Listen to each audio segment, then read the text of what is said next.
What's up, you beautiful chuds? Welcome to the Let's Talk Horror channel. And what a glorious day it is for horror, because a few hours ago they released the trailer for Scream 7. And I'm super excited about watching it. I haven't watched it yet. I do like to, when I can, I like to try and do these sort of little reactions to the trailers. And I said I haven't seen it. So when I watch this, you will be watching it with me for the first time of me watching it. And I like doing it that way. You get my very honest reaction to it. But also, I'm actually surprised because from what I can see from like the runtime of it, it's over 2 minutes, which means it's essentially, I'm guessing we're getting a full trailer, which I didn't expect. I thought we would get some form of teaser first, but I don't know. I mean, with everything that's been going on in the world of Scream and where the franchise is, and where it feels like they're trying to do everything they can to get, you know, us back on board with the franchise. It'd be interesting to see what this is like, where it feels like they're going with it, and also it's Scream, and you know, I really love the first 4 movies. I don't like the newer ones, and I know there are fans of people, you know, people out there that are fans of the newer ones, and that's fucking awesome that you are. I just couldn't connect with them, you know, Ghost Billy and doing what they did to my Dewey and everything, you know, it just didn't work. It didn't click with me. You know, the fact that no one can apparently die in those movies, you know, and go for everything they do. They're just not for me. But let's see what this one does, because as we know, Kevin Williamson is not only back writing, but he's also directing. We've got, you know, pretty much all the cast, whether they're dead or alive, apparently are coming back in this. And there's a few things that have been out there in regards to like the AI approach they might be doing. And I've got a few theories on that as well. So I will watch this. I will talk sort of little bits through it as well, you know, with my reaction, I'm sure. And then at the end of it, what I will do as well is I will give you a little overview in regards to what I think about the trailer, what I think it all might mean, or where it goes, and talk a little bit, you know, more about it. You know, all the videos that I do, they're always a little bit more in depth, a little bit more detailed than just, this is the trailer, see you later. I really like to try and talk about it, because that's why it's called Let's Talk Horror. I like to talk about it, and we're going to do it. So I'm going to click play, and we are going to watch this trailer. Well, I'm going to watch it, and you're going to watch me watch the trailer, and then you can figure out or find out what I think about it. So let's do it. Let's just press play. So we're back with the house.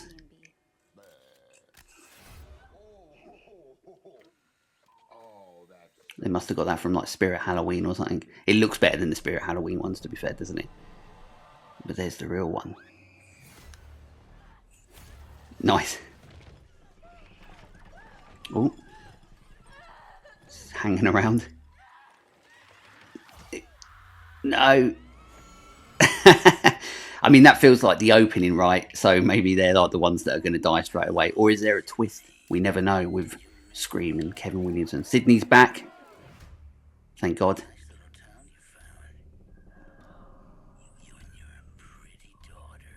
She grew up quick, didn't she? I'm sure she was like a baby in the other one, wasn't she? Sure know a lot about me for another asshole hiding behind a voice changer. Oh, I'm not hiding, Sydney. I mean, such an iconic voice. You can't help but get like happy and excited when you watch something to do with Scream, even if the films turn out to be shit.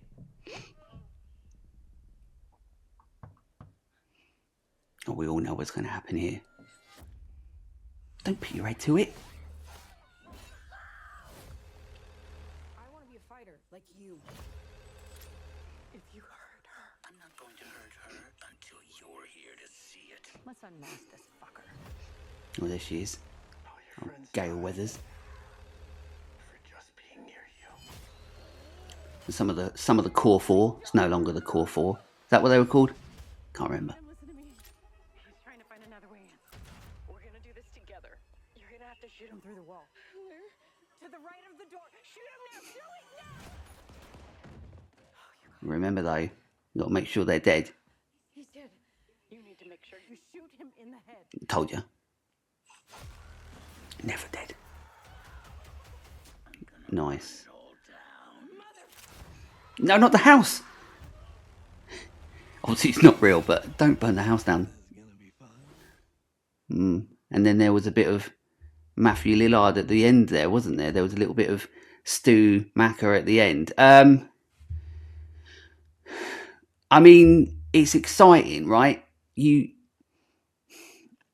so exciting, you know. I just love, you know, I love Scream, and you know, a shameless plug. If you want to know how much I love Scream, especially the first movie, our episode that is our Halloween special that's out now, so you can watch it on here or you can listen to it on any podcast platform.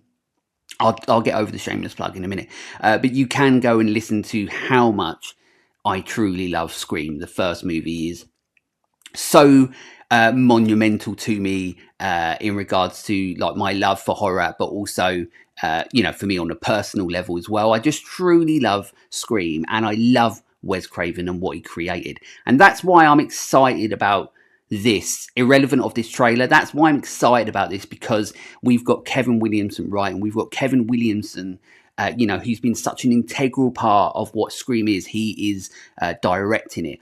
And you never really know what you're going to get when, you know, writers turn directors and so on. But, you know, I'm sure he learned a lot from Wes Craven, you know, the true master of horror and what he created with not just Scream, but with Nightmare on Elm Street and everything that he created for horror. And it's great. I'm so happy that he is like the big part of what this movie is. But also, as I was saying, you don't really know how that's going to transcend from writing to directing, because sometimes, you know, you get writers who turn to directors and they don't have the visual side of it. Like, they're pretty like standard, like point and shoot, but this doesn't look like a point and shoot sort of movie. There is a lot of like, you know, visual flair to it, and there's a lot of really cool looking shots in it. So I think the good part is that we're still going to, you know, there's some really cool shots of the streets, you know, so we're going to be on a good visual journey, which is also what we're always on with Scream as well, you know, with the way that Wes would always move and tilt the camera and have it moving all the time, or he would have the shots the way that he did. You know, I loved how Wes Craven,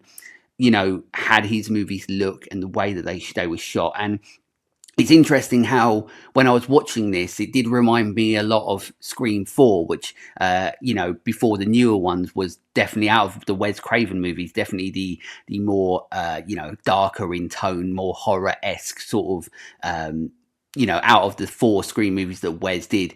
So it's interesting that this feels a little bit more like Scream 4 to me. But I'm just excited about it. You know, there's so much that you know, went on behind the scenes, and of course we've got some cast members from you know, 5 and 6 that aren't in this anymore for the reasons that they are. And then it felt like they sort of knew that they fucked up, so then they're like, oh shit, like now we've really got to ramp up a reason for people to go and watch Scream again. So they're like, we'll get Kevin Williamson back, write it, director, that'll help a little bit, and then let's get Neve Campbell and pay her obviously what she wanted for the other ones that we were stupid enough to not pay her. So now she's back. The only thing that's a little bit, I don't know, I've been trying to rack my head around a little bit in regards to like how they're going to approach the whole everyone is coming back, you know, like Matthew Lillard and David Arquette, and you've even got Roman, I think it is as well, where there was like even videos where he's on set in the Ghostface costume. So in that regards, like, he's not going to be AI, and that's what I'm hearing quite a lot about it. So part of me seems to think that the way that they're going to utilize AI in this is I don't think, you know, Williamson's a clever director, and they've done what they've done with like the stupid Ghost Billy and stuff in the newer ones, you know, and I can't stand that. It just takes you out of like this Scream sort of world and universe sort of thing when you're adding that weird sort of element to it that I just couldn't get behind. Whereas with this, it does feel like it's going back to being a bit more grounded, and that's where I'm thinking that AI, where it comes into play, is that I'm assuming that he's going to use whoever the Ghostface is, and I'm not obviously sure it is, and I'm pretty sure they wouldn't have given it away in a behind the scenes video unless they really fucked up. But I feel like it's going to be a lot of, you know, it's a lot about the psychological side and the mental torment of Sidney, where this guy is obviously going to be using AI to be, as a vocal tool, so to speak, to torture Sydney, to tell her about all these people that have died, all essentially because of because of her in a way, and what her mother did and how it all sort of started. And we're probably going to get, an AI voice of Dewey and Matthew Lillard. So I don't necessarily know or think that we might, like a lot of people are thinking, that we might get an actual, physical, appearance from these actors. I'm not too sure on that because I don't know how that works, theoretically and cinematically. I don't really know how that works because of everything that's happened in the past. So I don't know. I personally think that the AI aspect of it, or the way that these other characters are going to come back, I think that from a story standpoint, it makes sense that whoever it is who is the killer, whoever it is that's going to be Ghostface, I do feel that what he's going to do is basically use the AI to use the voices of the people that have died throughout the series, and use that as a torture method and a psychological impact towards what Sydney is doing. And I think that's a very, that's using modern day technology in a good way, because you're creating the impact and creating, problems for the main character, who obviously looks like it's going to be Sydney and her daughter, which is a great reference to her best friend, because her daughter is called Tatum.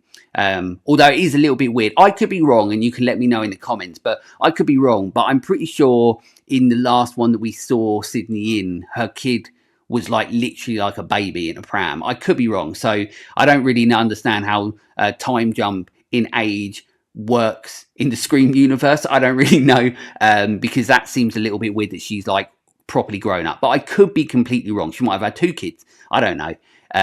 So I don't really know how that works. But in regards to the trailer itself, yeah, visually it looks good.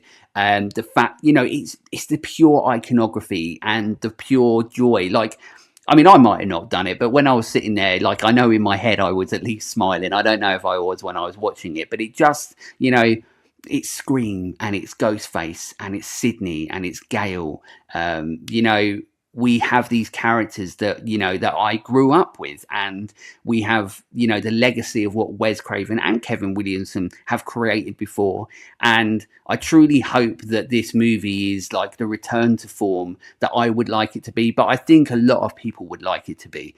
And hopefully it is another thing where they're like, it either ends here and that is it and it's done, or at least it does something right in regards to paving the way for what comes next. Because I'm sure, I don't know, I honestly don't know. I don't know whether this is them saying we're getting everyone back because this is it. There's going to be no more Scream movies because of everything that's happened, and now this is like the big, goodbye, or whether they are going to do any more. I honestly don't know.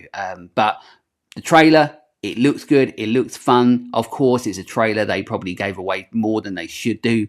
But I'm excited. I'm always excited for Scream. Even the newer ones that when I watched, I don't like, I was still excited the fact that we got Scream again. And I love it. I love it. But as I said, go and watch or listen to the episode all about Scream if you want to, because it's a proper great, passionate and honest conversation all about the first movie that literally created and changed the game for horror in the 90s, and it still is so relevant now. I mean, literally, we're in 2025 and we're talking about Scream 7. It's still a very relevant franchise. It's a franchise that has, made mistakes along the way, but it's still here trying to amend them and trying to do what it can to create a new world for us to enjoy.